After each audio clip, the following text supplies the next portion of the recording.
Voilà donc un petit énoncé donc, sur les expressions de la concentration.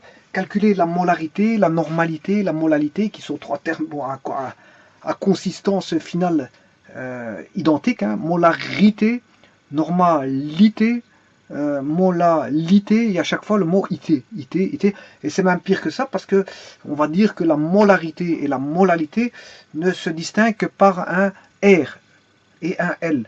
Voilà, molalité, molarité. Si je devais enlever le R et mettre un L, j'aurais ce mot-là. Donc, ces trois expressions de la concentration qui sont toutes les trois distinctes. Donc, on sait calculer pour chacune des expressions de la concentration leur valeur. Et ce sont des paramètres à tenir en compte dans le cadre des solutions. Alors, qu'est-ce qu'une solution? C'est un soluté plus un solvant. Un soluté plus un solvant donne une solution, c'est-à-dire que on va prendre des poudres donc, qui sont dans des bocaux, qui sont sous forme solide, mais on va dire poudreuses, hein, c'est des poudreuses et des pulvérulents, on va dire des pulvérulents, et on va l'associer à un liquide qui est le solvant, et le mélange fera en sorte que on ne verra plus ces pulvérulents parce qu'en fait ils seront dissous dans le solvant. On aura un soluté qui sera dissous dans le solvant, et donc on n'apparaîtra plus distinctement le soluté dans le solvant. Donc tout sera mélangé, on ne verra plus qu'une seule entité qu'on appelle la solution, qui est composée de solutés dissous et de solvants ayant servi à dissoudre le soluté. Alors, quel type de soluté ici a-t-on? On a ce qu'on appelle du Na2CO3. Na2CO3 qui est un carbonate de sodium, qui est un sel carbonate de sodium. Hein. Voilà. Alors bon, on retrouve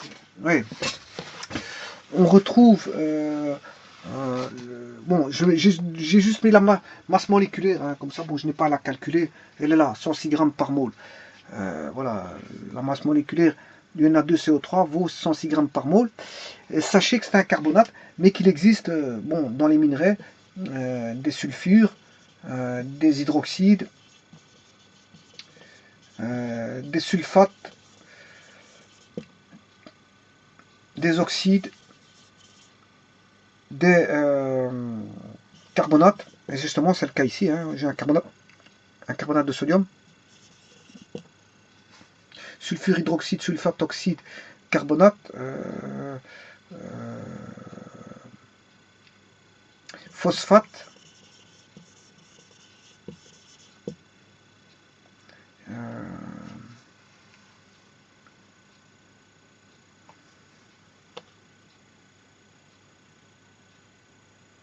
Sulfate, je l'ai dit, sulfure, je l'ai dit, hydroxyde, je l'ai dit, oxyde, je l'ai dit, carbonate, je l'ai dit, phosphate, je l'ai dit.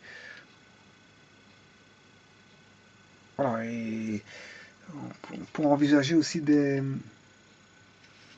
Comment on appelle ça? Des nitrates. Voilà.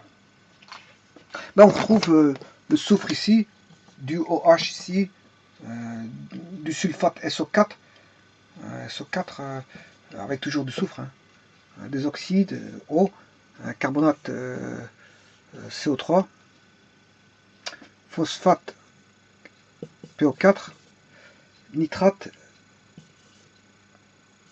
NO3. Ouais, parce que nitrite c'est NO2, hein. Comme le carbonate, voilà, les nitrites c'est NO2, les phosphites PO3, les carbonites, bon, il n'y a pas. Je crois qu'il n'y a pas, voilà, le carbonate, il y a le carbonate. Voilà, mais on a les phosphates, les phosphites, les nitrates, les nitrites, les sulfates, les sulfites, les oxydes, les hydroxydes et les sulfures. Bon, et là on a les carbonates, CO3. Voilà, et ça c'est ce qu'on trouve dans les minerais bon, qui servent à en tirer des éléments utiles exploitables, tels que par exemple le fer, le cuivre, le zinc, des métaux, on retire des métaux, on essaie de purifier les métaux pour essayer d'obtenir une purification qui va atteindre avoisiner des valeurs de 98 voire 99%. Voilà, ben, il y aura toujours des composants qui seront difficilement extractibles du minerai parce qu'en fait on a atteint le maximum du maximum de la purification. Donc on ne sait plus aller plus loin, on est bloqué par les technologies qui permettent d'aller vers les 100%. Et donc on aura toujours des mélanges et pas des mélanges jusqu'à un certain point. On n'aura pas un corps pur, si vous voulez. Un corps pur, ce sera difficile d'atteindre un corps pur. Un corps pur, c'est normalement 100%. Hein. Un corps est dit pur à 100%, mais quand il a... Ben maintenant, comme c'est pas possible d'avoir du 100% de corps pur, ben on dira que on en a un corps purifié jusqu'à un certain pourcentage. Voilà. Et donc, les minerais utiles, bon, c'est ce qu'on va extraire du minerai pour pouvoir l'exploiter. Mais maintenant, c'est pas parce que on a de la gangue autour qui est soi-disant, entre guillemets, inutile, qui ne va pas servir à d'autres fins. Parce que si dans une entreprise sidérurgique on a besoin de fer, ben on va extraire le minerai du minerai, le fer, pour pouvoir exploiter le fer. Mais d'un autre côté, ce qui est gangue, bon, pour la sidérurgie même, elle ne sera peut-être pas utile, mais pour voir un autre type de métallurgie, ben, elle aura peut-être besoin de cette gangue-là qui va extraire des éléments qui se retrouvent dans la gangue, dont la sidérurgie n'avait pas besoin, mais qui sera pour d'autres métallurgies nécessaires. Donc vous voyez, c'est peut-être pas utile pour certaines choses, mais c'est peut-être utile pour autre chose. Donc la gangue peut devenir malgré tout exploitable pour, à des fins autres que celles prises en compte directement la première fois. Enfin, ceci étant dit, ici je me suis un petit peu on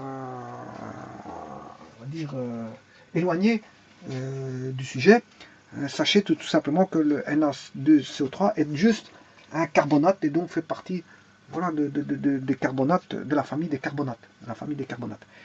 Voilà, qui est bon, le plus virulent ou la plus poudreuse, qui est le carbonate de sodium, bien sûr avec le solvant qui est probablement de l'eau et qui va être associé au pulvérulent, bien sûr mélangé par des petites machines qui vont, voilà, des petites pompes qui vont tourner et qui vont bien mélanger la solution jusqu'à un certain point, de façon à ce que tout soit bien mélangé de manière homogène. Voilà, ceci étant dit, on peut passer à autre chose. Donc ceci, ça concernait donc le Na2SO3 qui est un carbonate. Et donc, que doit-on faire dans ce type d'exercice? Mais c'est de calculer la molarité, la normalité et la molalité. Donc la molarité, normalité, molalité de la solution, qui sont bien sûr des paramètres propres à la solution, qui sont 3 paramètres propres à la solution, sachant que on est à 24% pp, 24% pp de Na2CO3, dont la masse volumique vaut 1,1 g par millilitre. Bon, c'est la masse volumique de la solution, ça. C'est la masse volumique de la solution. Ça, c'est la masse volumique de la solution.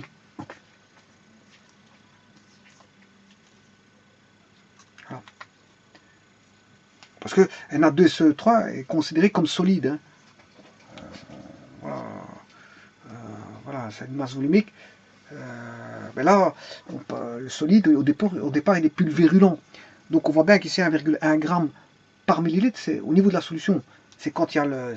Voilà, on a mesuré voilà, la densité de la solution. Et on se retrouve à 1,1 g par millilitre. Voilà. Donc ça veut dire que on aura dans un litre 1100 grammes. Un litre pèsera 1100 grammes. La solution d'un litre pèsera 1100 grammes. C'est ce que ça veut dire. Bon. Alors, on a, je vous ai dit ici, à 24% pp. Donc ça, c'est la masse volumique de la solution. Hein. Voilà. 24% pp de Na2CO3. C'est 24% pp de Na2CO3. Alors, pas confondre solution et soluté, hein, parce que ici, c'est 24% pp de soluté, mais là, c'est 1,1 g par millilitre. C'est voilà, c'est la masse volumique de la solution. Alors, ne pas confondre solution et soluté. Alors, qu'est-ce que c'est que 24% pp? Ben, c'est une expression du pourcentage. Pourcentage pp. Il existe le pourcentage pp, pv et le pourcentage vv. PP, PV et VV. Donc le pourcentage PP, PV et VV. Et ça, il faut le savoir. Ce sont des autres paramètres, bon, des expressions voilà, de pourcentage qui interviennent dans le calcul des expressions de la concentration tel que l'énoncé qui est ici posé. Alors, le pourcentage PP, ben, c'est dans le cadre d'une solution, bien sûr, on parle de solution, hein, pourcentage PP, c'est pour une solution, eh bien, c'est le nombre de grammes de soluté pour 100 grammes de solution. Donc, il contiendra X grammes de soluté pour 100 grammes de solution. Voilà, ça c'est le pourcentage PP. Pourcentage PP. Alors, le pourcentage PV, c'est bien sûr un pourcentage poids-volume. Donc, c'est le pourcentage, ça représente donc de la même façon, X grammes de soluté dans, et cette fois-ci, c'est un volume, c'est dans 100 ml de solution. 100 ml de solution. Et vous aurez compris que le pourcentage VV, c'est un volume sur un volume. Mais c'est un volume de solvant, bien sûr, hein, parce que bon, on parle de poids parce que c'est solide, du soluté. Voilà, ici on parle en X grammes de soluté, c'est un poids. X grammes de soluté, c'est un poids. Mais quand on parle de volume, vous aurez compris que c'est le solvant. Hein. Donc c'est X millilitres de solvant dans pour 100 millilitres de... bien, vous voyez qu'on est bien en pourcent, hein, on est sur 100. Voilà, on est en pourcent. On est bien en pourcent, pourcentage PP, pourcentage PV, pourcentage VV, donc 100 ml de solution. Là, c'est 100, 100, 100, c'est sur une base de 100, mais là, c'est en pourcentage en poids, donc c'est 100 grammes de solution. Pourcentage en volume, 100 ml de solution. Et pourcentage en volume, 100 ml de solution. Voilà. C'est chaque fois au dénominateur, c'est pas toujours en comparaison par rapport à la solution. C'est toujours en comparaison à la solution. Voilà. Alors, on compare quoi? Ben, le soluté. Dans ce cas-ci, c'est le soluté. Là, c'est le soluté. Là, c'est voilà, le solvant. Bon. Donc ici, on a un pourcentage PP. C'est-à-dire qu'on a X grammes de soluté. Le soluté ici, ben, c'est le Na2 CO3, c'est le carbonate de sodium. Voilà. Carbonate Na2CO3.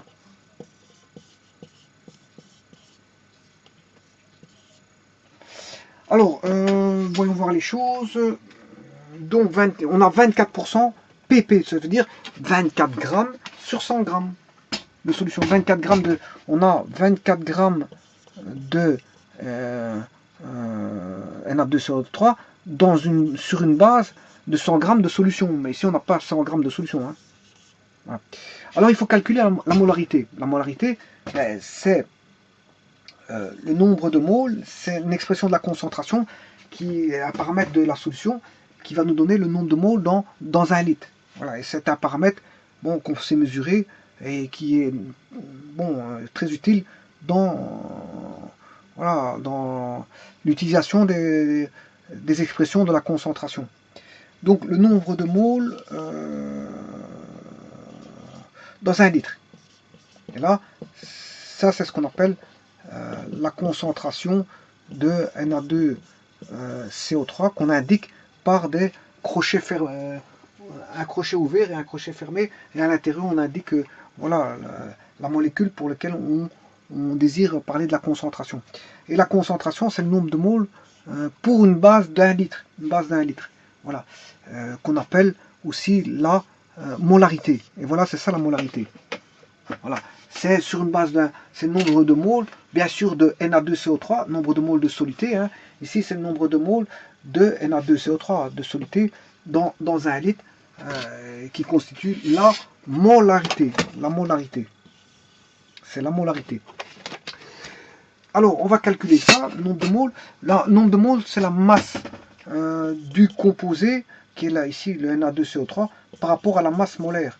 Voilà, du Na2CO3. La masse du composé qui est Na2CO3, ici, on doit se situer sur une base d'un litre. Hein, sur une base d'un litre. Or, ici, j'ai 24% en poids. 24% en poids. Ça veut dire que on a 24 grammes de Na2CO3 dans 100 grammes. Voilà. Mais ici, je dois calculer la molarité sur une base de 1 litre. Voilà. Je dois calculer la molarité sur une base de 1 litre. Mais 1 litre, on connaît la densité de la solution. On connaît la masse volumique de la solution. La masse volumique vaut 1,1 g par millilitre. Ça veut dire que la densité de la solution, enfin la masse volumique de la solution fait 1100 grammes pour 1 litre. Donc ça veut dire 1,1 kg pour 1 litre. On a 1100 grammes. Voilà. 1100 grammes. Voilà. Donc on a 24 grammes de Na2CO3 dans 100 grammes de solution. Mais en vérité, on n'a pas. Il faut mesurer par rapport à 1 litre, sur une base d'1 litre. Or, 1 litre, c'est 1100 grammes. Voilà, 1 litre de solution, c'est 1100 grammes. C'est ça que je vous disais tout à l'heure. Ici, 1,1 g par millilitre, c'est la masse volumique de la solution. Donc, on a non pas 100 grammes, mais 1100 grammes. Voilà, et là, je sais trouver exactement sur 1 litre combien le poids de. Pour autant que je trouve la machine à calculer.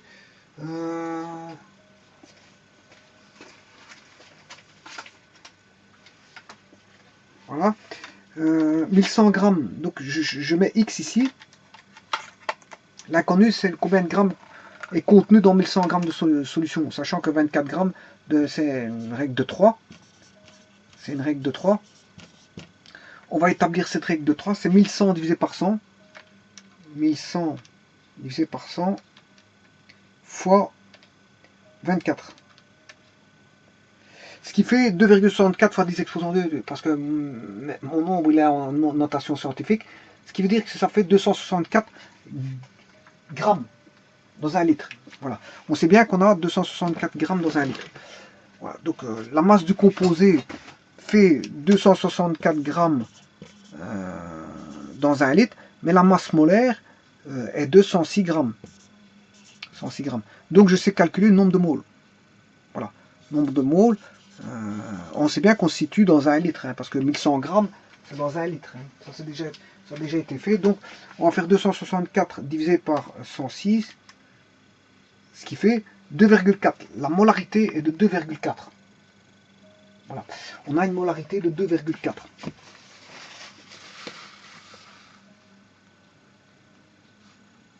Parce que ça, c'est un nombre de moles, mais on est déjà situé dans 1 litre, parce que dans 1 litre, on a 264 grammes. On sait bien que c'est 264 grammes, indirectement, on sait bien que c'est dans 1 litre. Parce que j'ai calculé pour 1 litre, voilà. Dans 1 litre, on a 1100 grammes de solution, donc 264 grammes de Na2CO3. Ce qui veut dire que, je vais te dire qu'ici, je ne sais plus combien j'avais, voilà, 2,49. 2,49 en, comment on appelle ça, molarité.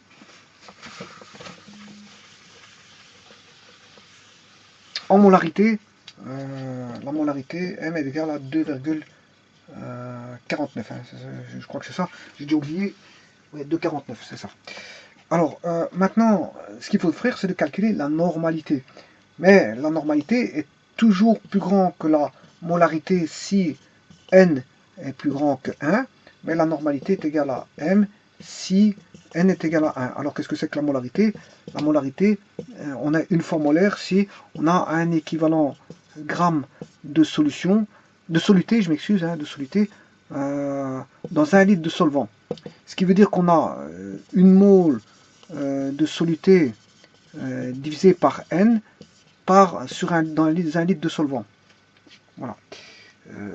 Et si on a une composition, si on veut une masse donnée, on aura une masse donnée, masse d'un composé donné, divisée par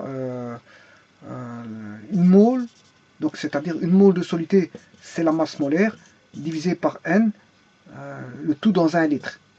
Dans 1 litre, voilà, et faire diviser par 1, bon, c'est comme si on avait ceci. Et donc, on a ceci. Je divise par 1. Donc, et ça, on voit bien qu'est-ce que c'est. Mais c'est la masse molaire. C'est la masse molaire. Enfin, c'est la molarité. Ça, c'est la molarité. Donc, on aurait la molarité divisée par N est égale à la normalité. Ce qui veut dire que la molarité est égale à n fois la normalité.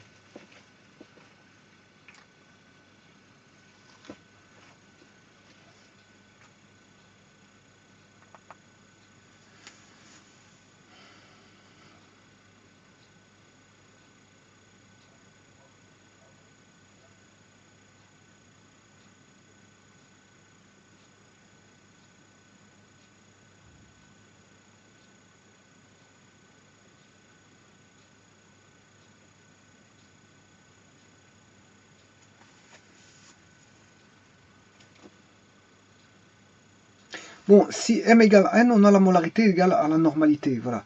Ça, c'est un fait avéré. Si m égale n, si n égale 1, on a n égale m. Voilà. Par contre, quelque chose qui ne va pas dans mon truc, mais je suis en train de regarder. Donc j'ai dit que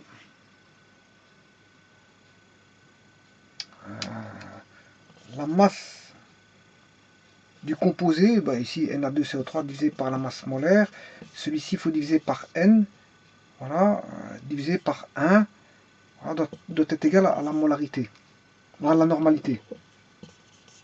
À la normalité. Dès le moment où je fais intervenir une valeur N, voilà, donc ça, qu'est-ce que c'est?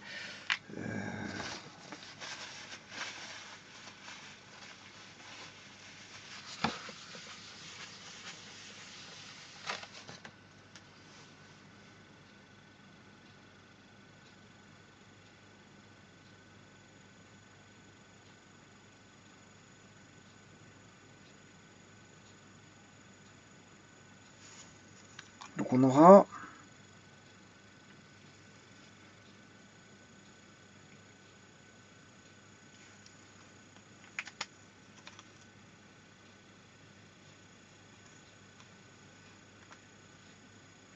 on reconnaît ici, vous reconnaissez ici, ça c'est la molarité. Hein.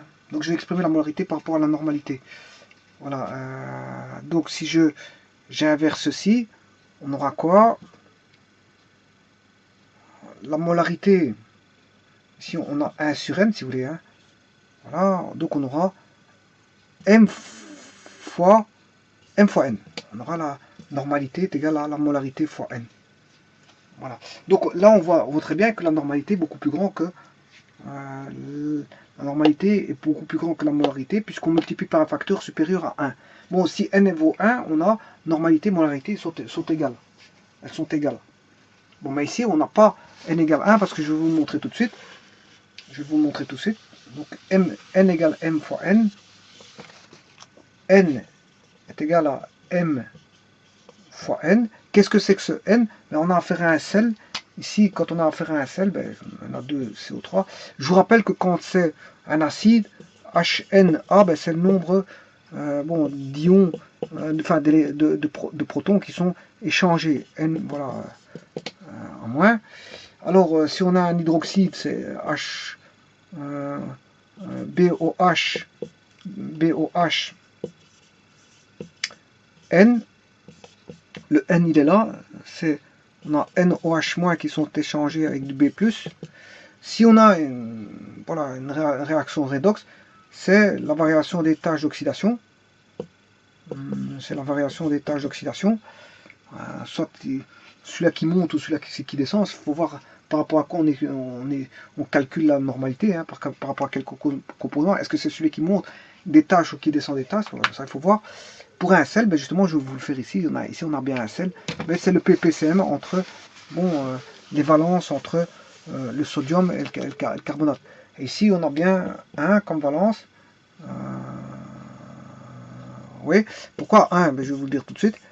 Parce que le sodium est de valence 1 et le carbonate est de valence 2. Et on fait chiasme, on a du Na2CO3. Donc, il faut faire, si vous voulez, le ppCm entre 1 et 2.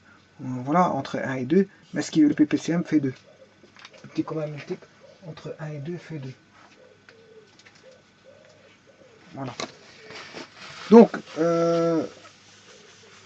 on va multiplier ça, 2,49 fois 2, ben ça qui fait 4, on va calculer ça. Le 49, j'ai encore mon 2,49 sur la machine, de toute façon, il n'y a pas de problème. X 2. Ouais, trop tard, je l'ai perdu. X 2. 4,98, voilà, c'est ça. Voilà, la normalité double de la... Donc vous voyez que la normalité est bien plus grande que la molarité. Et ça, c'est toujours le cas si n plus grand que 1. Mais si n vaut 1, ben, on a la molarité est égale à la molarité. Je pense, par exemple, n égale à 1 pour HCl, pour NaOH, voilà, etc. Pour NaCl, etc. etc. Bon, tout ça, le n vaut 1. Bon, ce qui fait 4,98. Bon, donc on a trouvé j'ai trouvé la molarité par rapport à la normalité. Je suis repassé par... comme connaissant la molarité, je recherche la normalité. Bon, en un temps de mouvement, je l'ai. Bon, et il reste un dernière expression de la concentration, c'est la molalité. Voilà. Et la molalité, c'est le nombre de moles de soluté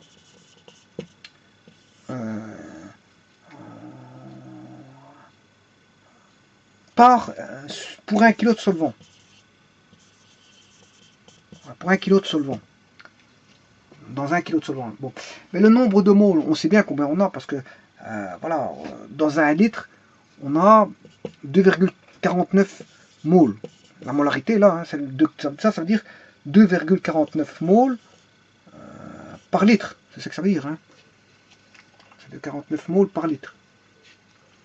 Et ça veut dire que c'est le nombre d'équivalents. C'est 4,98 équivalents grammes de soluté par litre de solution. 4,98 équivalents grammes de soluté par litre de solution. Bon. Et alors maintenant, là, le nombre de moles, ben, c'est de 49 dans 1 litre. C'est qu'il y a, c'est dans 1 kg de solvant. 1 kg de solvant. Bon. Voyons voir. 1 kg de solvant.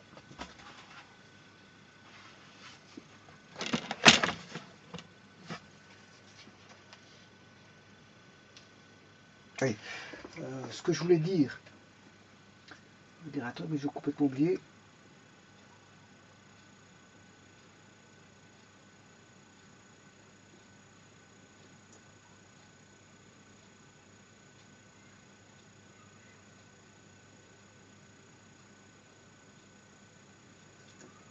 Alors, ce que je voulais dire, c'est que cette molalité, je l'ai indiquée, je ne vais pas la noter M. Parce que si je la note M, on pourrait confondre avec la masse. On pourrait la confondre avec la masse. Bon, donc je ne vais pas l'appeler petit m, parce que pour ne pas confondre molalité, petit m, non. Ou alors je pourrais mettre un m'. Un m'. Alors je préfère mettre complètement une lettre qui n'a rien à voir avec tout ça. Je vais l'appeler B. B pour molalité. Voilà, le B c'est la molalité. Donc pour 1 kg de solvant, sachant que, et c'est maintenant qu'il faudra juste un petit calcul, 1 kg de solvant.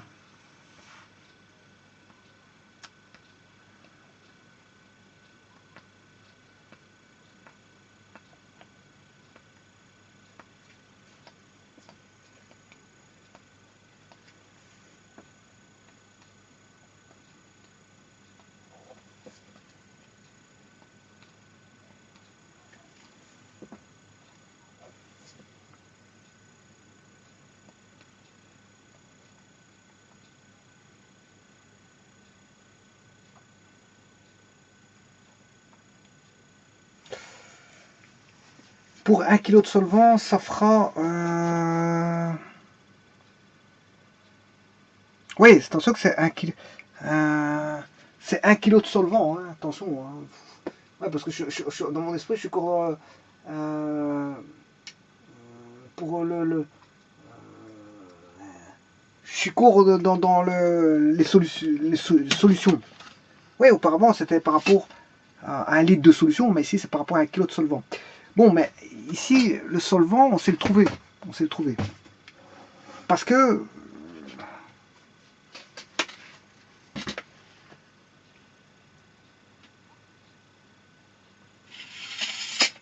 On a 2,49 moles. Mais dans un litre. Dans un litre. Mais un litre, ici, c'est 1100 grammes. Hein. Voilà. Un litre, c'est 1100 grammes ici. Voilà. Un litre de solution, c'est 1100 grammes. Bon, mais... Le problème, c'est qu'on n'a pas... Ici, c'est pas 1100 grammes de solution, mais c'est 1 kg de solvant. Alors, pour trouver le solvant, ben, on connaît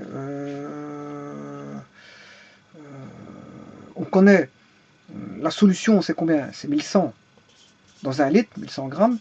Mais on a combien de grammes de soluté? Ouais, bon, je l'ai effacé. Le problème, il est là. 1100, je vais refaire le calcul ici, parce que je l'ai effacé. Donc, on va faire 1100 divisé par 100. 1100 divisé par 100 fois 24. Voilà, 264 grammes. Ouais, ça, je me rappelle. J'aurais dû le noter, ben voilà, je ne l'ai pas noté. Le X ici vaut 264 grammes. Voilà. Ça, c'est le soluté. Voilà. Mais on a 1100 grammes de solution dans un litre, moins 264 grammes de... ça, c'est le soluté. Et ça, c'est la solution. Ce qui veut dire que la différence, mais j'aurai en quantité de solvant.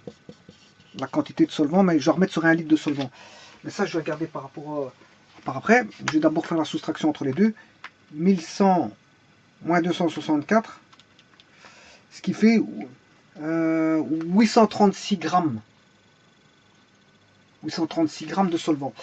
Alors, 836 grammes de solvant. Voilà. Alors maintenant, il faut faire notre calcul pour trouver la molalité.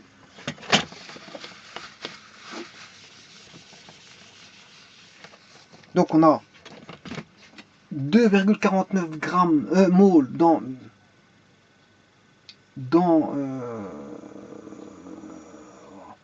836 grammes de solvant. 2,49 moles dans 800, je sais plus combien, 836 grammes de solvant. Voilà, et il faut rechercher sur une base de 1000 grammes de solvant. Voilà, et on calcule ça. Vous faites 1000 divisé par 836, non, 1000, je m'excuse, 1000 divisé par 836, voilà, fois 2,49. Voilà, et on obtient 2,99. Je sais pas si on voit, parce qu'il fait pas, il commence à faire obscur, hein, 2,99. Voilà, c'est 2,99. Donc la molalité B vaut 2,99.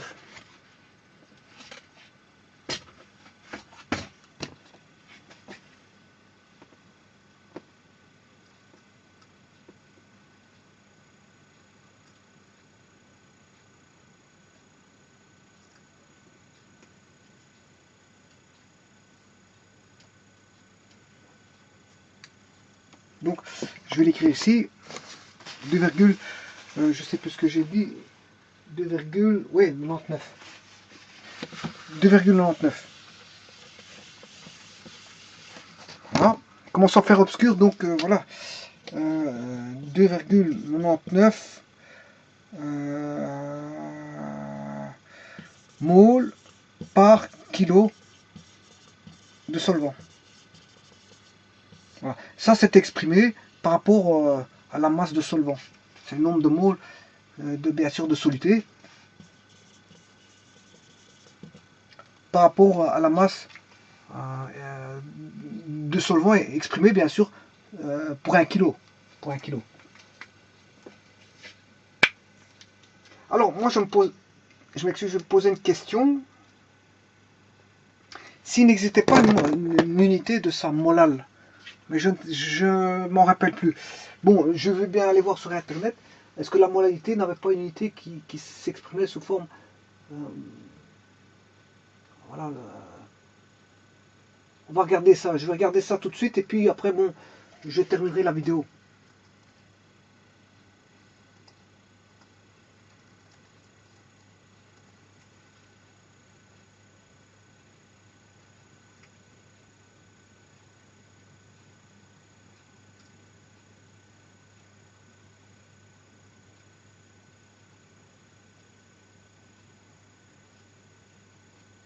Ben, apparemment, je ne vois pas dans un premier temps, mais je vais regarder, je continue. Petite recherche.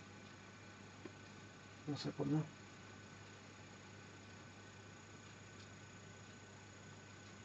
Enfin, non, bon, peut-être qu'il y avait. Il fut un temps, je ne sais pas comment ils appelaient ça. Bon, je n'ai plus les références d'antan, mais je peux aller consulter des anciens bouquins, de très anciens bouquins, et de voir comment ils exprimaient la molalité. Et bon, il faudrait que je recherche bon, dans des très vieux bouquins ce qui est possible. Ce qui est possible. Voilà, quand je dis très vieux, c'est vraiment très vieux d'une certaine époque. Non pas de 1900, mais peut-être aller rechercher dans des bouquins de 1800. Parce que peut-être qu'ils avaient des autres unités, parce que le mot molal, je l'ai déjà vu quelque part, mais bon, en tout cas, sur Internet, je ne trouve pas en première recherche, je ne trouve pas le mot molal. Voilà, parce que c'est une grandeur scalaire intensive qui s'exprime en mol par kilogramme. Hein. En mol par kilogramme. En mol par kilogramme. Donc, je n'ai pas ce mot-là, molal. Bon, enfin bref, je ferai peut-être une recherche et je regarderai comment il l'exprimait. Et bon, il y a 2 siècles d'ici. Voilà, ça, je regarderai. Bah, de toute façon, c'est vrai que c'était juste pour information de vous donner une ancienne unité, mais c'est vrai que dans ce contexte ici, je vous donne la bonne unité qui est le mol par kilo de solvant. Mol de soluté par kilo de solvant.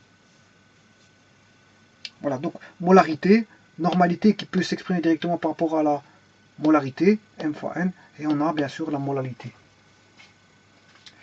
Voilà, je vous remercie.